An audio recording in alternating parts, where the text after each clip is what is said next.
The 90-kilo class brings together two tough competitors. Doug Cox, the new coach of the University of Guelph, many-time champion, goes against Peter Guterson, who's been wrestling for over 2 decades, ranked #2 in Greco-Roman.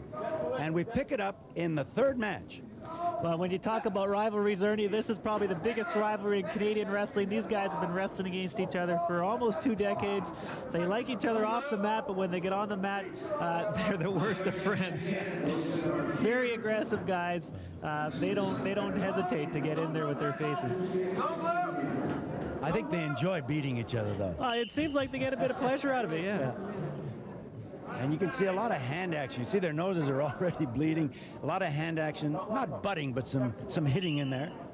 Well, the whole point is to try to knock your opponent off balance. And head position, like we've always said, is very important, and even more so in Greco-Roman. So that's why you're seeing a lot of head butting and that sort of thing. Some straight thumbs going into the face, too. Well, those thumbs are just accidents, I think. Yeah, right. You see here, Doug Cox has pretty good position on Peter. Beautiful. Excellent throw. Geez, and I think Peter hurt his wrist. I heard a bit of a pop there. But just a great 3-point throw by Doug Cox. It looked like Guterson hyperextended his right wrist as he went down, tried to hold or protect himself. Well, that's sort of the natural reaction. Here, Doug Cox pops him over, and yes, he tries to stop him, plants his wrist, and that's what happened, yeah. Well, the score is 3-0, and Cox is leading. This is the rubber match.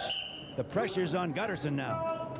Yeah, he's really got to pick it up here. I mean, that 3 points is a huge, huge, huge turning point in this match.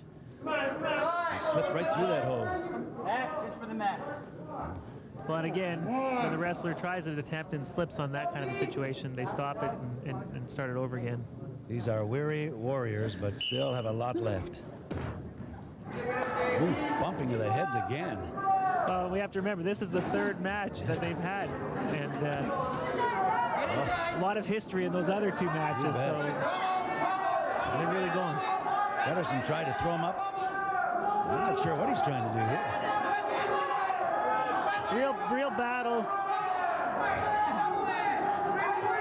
Real battle here for position. Again, they're using their heads. Doug Cox doing a good job of holding him off. But he's being a little bit too defensive, and he's going to get put down because of passivity here. Now, Peter's got to do everything he can to turn Doug. He's got to use all the power he has to do whatever it takes to get him over onto his back. Time is running out. He has to use everything he's got to try and get Cox over and score. And on the other hand, Cox is going to use everything he's got to stop him. You can't turn, you don't. Some super strength in there. And the socket is in danger there on Cox. He's good, putting a lot of pressure on that shoulder right now. Oh, jeez. Guterson just could not do it. He couldn't do it, and Cox went on to win the series 2-1. More experience to pass on to his wrestling students. Doug Cox, 2 longtime rivals. You look like gladiators out there. Tell us about the matches. They were really close. I don't think I prepared too much as well as I should have for the second match, but Peter really wrestled well. Hey, he took it to me and won the match, so. Well, you're a coach. So, Coach, what are you going to tell your student, which is you, to get ready for the Olympic qualifier? What are you going to do? I don't know. Don't make the mistake I made in the second. I was up by 2 points. For some reason, I thought I had to have 3 to win, but I would have won on the 2, so I tried to throw and got stuck. So. What about your program? What are you going to do?